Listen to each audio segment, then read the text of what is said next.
as they're in the starter's hands, away and racing. Away we go. That might get a pretty good start, but it's Soderlund leads for the first time into the first corner after the bullet starts that McLean was getting.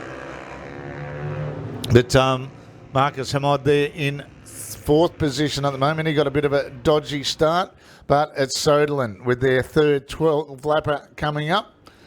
And looks like he's already going to try and break away with McLean, the AMA Supermoto champion, recently crowned, coming back to Australia. Then in third position, we've still got Zach Johnson, and then it is Marcus Hamad. And also McLean riding the 250 as well, Brax. You can see through the tight sections of the circuit. The bike is very light and flickable as a bit of sideways action down the bottom end of the circuit there as Soderlund comes across to complete the first lap. Sideways McLean into the thing. You can see that real good Supermoto style there down in towards turn one. So good battle for the top three. There's nothing separating them now as they come up through the top end of the circuit. Fourth place, Marcus Hamad just trying to hang on to that top three.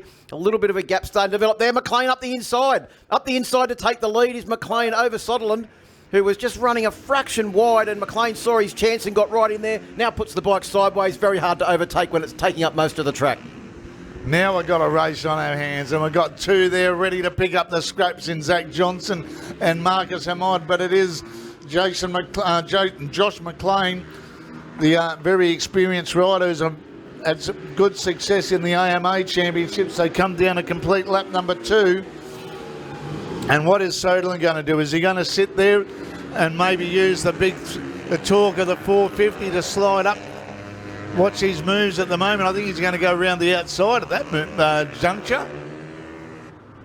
Well, the problem with trying to get past McLean, Braxy, is that he's so late and deep into the corners on the lighter 250, and the bike is so sideways. He doesn't leave much track for Soderlund to try and get past. Soderlund's got the grunt, obviously, and he's got the very road race style going on, but at the moment, no way past the very rapid bike number 60 of Josh McLean, who's doing a really good job here. They're also starting to put a little bit of a gap on Zach Johnson back there on bike number 12, currently holding down third place, who's at the same time just starting to get away a fraction from Marcus Hamad as they come across the line. That's probably one of the places where Soderlund might be able to get the jump. He carries a lot more corner speed through turn one as well. Yeah, he sure does. And the contrast in riding styles, as you alluded to, McLean with the Supermoto upright stance, whereas Soderlund, well, I suppose he's got the road racing genes in his family, being part of the Gowanlock concern, and those clip-ons are down, they seem to be attached to the front axle more so than the triple clamps. He's got them down that low, but look at the momentum he carries through these corners and really keeping Josh McLean honest on that the smaller 250. Marcus Hamad seemed to drop it off, but Zach Johnson not too far out of it. He's just trying to get that shepherd's hook out to try and bring them back down. Soderlund fastest man on track, then a 47.8. And listen to the tyres being tortured. Soderlund trying there.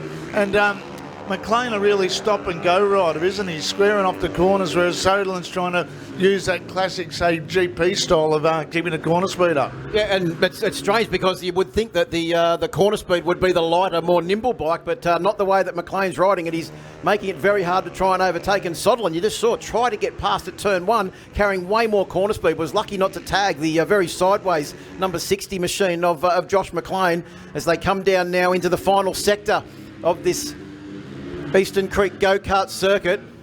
Marcus Hamad just trying to hang on to the back of Zach Johnson for third place as well. And here comes Soderlund getting up, building up speed around the outside at the final corner.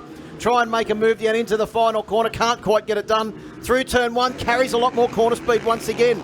Gets the drive up the hill, tries to go up the inside. He can't go up the inside because McLean is sideways, taking up most of the middle of the track.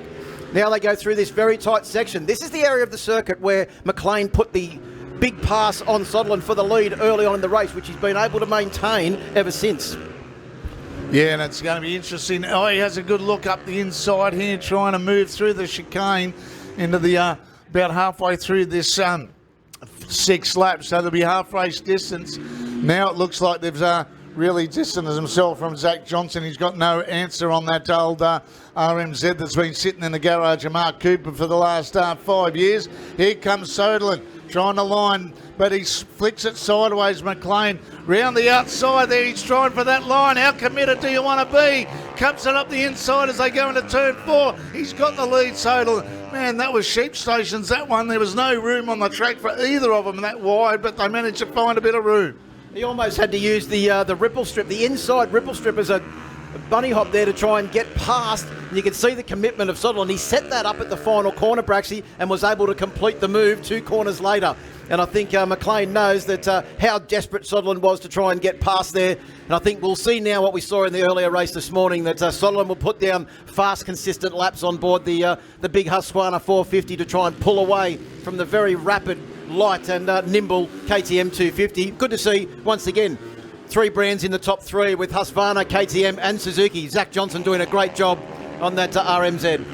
Yeah, well, he might have got a bit of inspiration by seeing the commitment and the challenge that Soderlund put out to gain the lead. As you said, Phil, McLean on that 250, and it is 2 classes in the one race. We've got the 250 class and the 450 class, but that's nothing.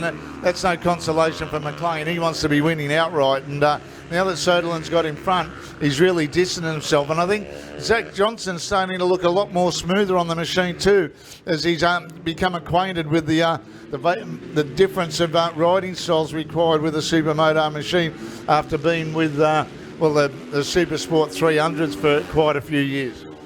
Well, and also too, I think he saw what Soderlund did with the more road race style against the very Supermoto style of Josh McLean. He's realised he's going to have to pull off a manoeuvre of the same sort of ilk if he wants to try and get past. As we see now, McLean just getting it a little bit untidy up to towards turn 4 as the bike started to move around a fair bit. The tyres are really starting to come under pressure now. Have a look at the lap time on the last lap, a 46.7 for our race leader, Josh Sutherland. That'll be closest to the fastest lap of the weekend in all classes. Not a bad effort from the Supermoto rider, who, as we mentioned, if you get a chance to have a look at the bike setup, has very low handlebars, almost like a cafe racer sort of style, with very downswept handlebars on board the Husqvarna Supermoto machine. Running a lot of corner speed, very road race orientated style, as opposed to the full Supermoto. That's reminiscent of Doug Henry, the former AMA champion, the way he's riding the bike sideways, right up over the tank, foot out, and maximum commitment into corners. Yeah, it's a joy to watch, and just the contrast of the different riding styles of, as you said, Phil, with Soderlund, he's hanging off the side of the bike like he is on a little 250 GP machine, let alone trying to muscle a 450 Supermoto machine around this just over 1 kilometre long, this go-kart track here at Eastern Creek. And going through the field, we've got Marcus Amont still in 4th position, Loic Barbot in 5th, Liam Colby and Gageli Nagy down there in 7th on his Husky as well. Yeah, it was interesting talking to the guys about McLean's bike. It's not full Supermoto suspension in that machine. He's just upgraded it with some K-Tech equipment.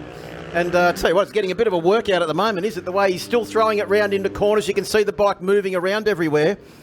And some good battles going on further back in the pack as well. Is that Liam Colby and Gagurli Nagy having a good battle there? Nagy on board bike number 21. As Loic's having a pretty lonely ride in 5th position at the moment on board his KTM. Good to see Marcus Amod making it 4 brands in the top 4 as well. We mentioned top 3 different brands. More Marcus on the Honda. CRF doing a great job as well. And the last lap board's out. I thought we'd lost Josh Soderlund, but he's that far in front of the rest of them, 4.5 seconds. He's done that in just under 4 laps. That's a remarkable effort. And Zach Johnson's made a little mistake because he's dropped right off too. Lap time's about 1.5 seconds slower than what he did for the majority of the race. Marcus Hamod's still there in 4th, a teenager from down there on the Illawarra coast. Barbot there in 5th, the tattooist, who's a walking advertising board for each tattoo shop. And also Phil with his K-Tech, what would you call that, a K-Tech thigh. Yeah, well, that was courtesy of Loic, actually. Braxy, the man responsible for that, as Sutherland comes around to take the checkered flag. I don't think he was actually just able to get past Nagy. He's actually said, no, go on, you complete your race.